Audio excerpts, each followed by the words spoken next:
Hello students, I hope you all are good and fine. So let's get into the question. सबसे पहले आपका बोला है कि fx जो है वो x माइनस ए x माइनस पी है फॉर ए बी जो है वो रियल नंबर को बिलोंग कर रहा है तो minimum number of roots of the equation this okay.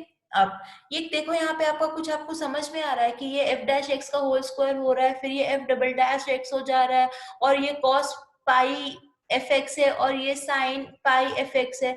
मतलब बेसिकली हम ये अज्यूम कर सकते हैं कि जी एक्स को अगर आप F dash x into sine pi F x मानते हो तो जो आपका दिया गया है वो जी एक्स जी डैश एक्स है और ये अल्फा से बीटा में है, ठीक है।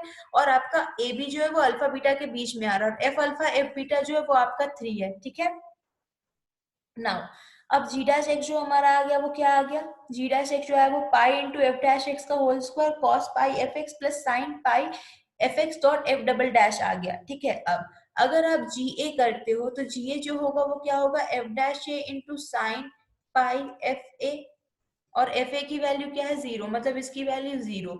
जी बी अगर आप करोगे तो वो होगा F dash B into sine pi F B और हमारा पाई एफ बी की वैल्यू क्या है 0 है तो ये भी आपका 0 हो जाएगा। मतलब आपका जी ए जो होगा वो क्या होगा 0 is equal to G B होगा, ठीक है।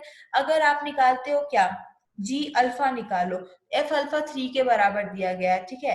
एफ अल्फा अगर 3 के बराबर दिया गया इसका मतलब क्या है कि अगर जब आप यहाँ पे अल्फा माइनस ए करते हो अल्फा माइनस बी करते हो, ठीक है, एक्स की जगह, तो वो जो वैल्यू आएगी वो आपकी 3 आएगी और वो एफ बीटा के बराबर है। मतलब बीटा माइनस ए इंटू बीटा माइनस बी करोगे तो अगेन वो क्या होगा, वो आपका 3 के बराबर आएगा।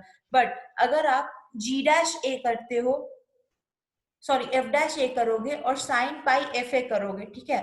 नाउ आपका F alpha is equal to 3 के बराबर है तो चलो हम क्या करते हैं, हम बेसिकली इसमें पुट करेंगे और जब आप जी अल्फा निकालोगे तो वो 0 हो जाएगा क्योंकि ये पार्ट जो आएगा उसमें आपका 0 होगा। जीओ और जीबी में क्या हो रहा था कि ये पार्ट 0 हो रहा था क्योंकि एफ ए 0 एफ बी 0 और साइन 0 साइन 0 0 हो रहा था। बट जब आप जी अल्फा निकालोगे तो एफ डैश अल्फा जो होगा वो 0 हो जाएगा और एफ डैश बीटा जो हो जाएगा वो 0 हो जाएगा क्योंकि आपका एफ अल्फा 3 है एफ बीटा 3 है तो कांस्टेंट का डिफरेंशिएशन जो होगा वो 0 हो जाएगा तो अगेन ये 0 आएगा और ये जी बीटा के बराबर आएगा। Got it. अब ये पता चल गया आपको। अगर आप अल्फा प्लस बीटा बाई 2 लेते हो तो ये क्या हो जाएगा, ये आपका क्या हो जाएगा, अल्फा प्लस बीटा प्लस 2 ले लो, ठीक है, और इसको जी में पुट करो तो आप एक चीज ऑब्जर्व करोगे कि अगेन ये वैल्यू जी हो जाएगी क्योंकि अब क्या होगा, अल्फा प्लस बीटा बाई 2 आएगा और इसमें भी F alpha plus beta by 2 आएगा। अगेन ये एक कांस्टेंट आएगा जिसका डिफरेंशिएशन 0 होगा तो इसकी वैल्यू भी 0 आएगी, ठीक है। अब आप देखो कि हमें क्या मिल गया, हमें बेसिकली मिला ए बी, सॉरी ये ए प्लस बी बाई 2, ठीक है, A plus B by 2 A plus B by 2, ठीक है। अब हमें बेसिकली क्या मिल गया, अब हमें मिला basically alpha A B beta और ए प्लस बी बाई 2, ठीक है। Just erase, let me erase this thing clearly, इसको थोड़ा हम लोग लिखते हैं। आप ये तो समझ गए ना कि जी ए क्यू 0 है, जी बी क्यू 0 है, जी अल्फा क्यू 0 है, जी बीटा क्यू 0 है, ठीक है। आपका जी ए प्लस बी बाई 2 जो होगा वो भी आपका 0 आएगा, ठीक है। आप पुट करके देख रहे हैं ना, वो आपका 0 आएगा।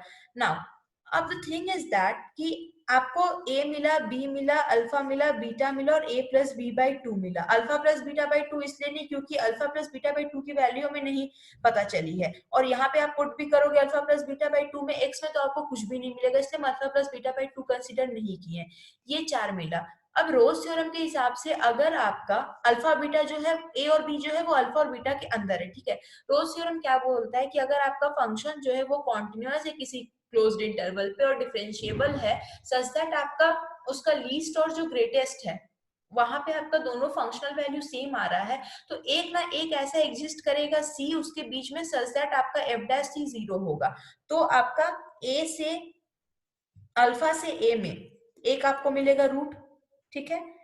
ए से ए प्लस बी बाई 2 में आपको एक रूट मिलेगा, ए प्लस बी बाई 2 से बी में आपको एक रूट मिलेगा, ऑफ कोर्स मिलेगा ना, और बी से बीटा में आपको एक रूट मिलेगा क्योंकि आपका इन दोनों की वैल्यू 0 हो रही है जी पे, इन दोनों की 0, इन दोनों की 0, इन दोनों की 0। अब आप बोलोगे कि मैम आप अल्फा से बीटा डायरेक्ट एक भी तो कंसिडर कर सकते हैं। But the thing is that कि आपको minimum number of roots of equation पूछा है। अल्फा से बीटा में तो आपका A plus B by two और बी तीन वैल्यूज मिल रहे, जहां पे उसकी वैल्यू जीरो हो जा रही है, मतलब वहां पे भी वो कट कर सकता है। तो हमने लीस्ट इंटरवल्स बनाया ताकि हमें minimum number of roots of equation पता चल पाए। एटलीस्ट वाला केस है, तो हमने लीस्ट का बना लिया, और लीस्ट का जब हमने बनाया तो हमें पता चला कि एटलीस्ट चार तो होंगे ही होंगे, इससे ज्यादा हो सकते हैं, बट मिनिमम फोर रूट्स तो होंगे ही होंगे, क्योंकि हमें इंटरवल फोर मिला है। तो इसका ऑप्शन क्या होगा? फोर होगा। हमने कुछ नहीं किया, देखो थोड़ा सा ट्रिकी क्वेश्चन था, आई एक्सेप्ट, बट आपको इसमें पकड़ना था। ये जो थिंग था उसको हमने क्या किया, जी डैश एक्स मान लिया, और हमने फिर उसी हिसाब से जी एक्स डिफाइन कर लिया। अब हमारा जी ए जो है और जी बी जीरो होगा, क्योंकि हमारा एफ डैश ए और एफ डैश बी जो आ रहा था वो zero, sorry sine pi F A और sine pi F B zero आ रहा था, और अल्फा बीटा क्योंकि हमारा ये वाला पार्ट जीरो आ रहा था, ठीक है। F dash alpha F dash beta zero आ जा रहा था क्योंकि ये कांस्टेंट था। तो ये चार तो चलो क्रैक हो गया। अब alpha plus beta by two और A plus B by to वाला थिंग भी चेक करने को था, ठीक है, क्योंकि वो आपका इंटरवल के बीच में लाइक कर रहा था, और क्योंकि हमको minimum number of roots of equation पता करना था, तो उसके लिए क्या करना था, बेसिकली हमको मिनिमम इंटरवल्स भी तो बनाने पड़ेंगे ना, तो वो आप चेक करना। एक चीज याद रखो, रोल्स थ्योरम जब भी आएगा तो ए प्लस बी बाई टू वाला थिंग हमेशा कंसिडर करना, वो दिमाग में रखो एक ट्रिक की तरह कि आपको a plus b by 2 consider करना है। So I hope you understand the video. Thank you so much.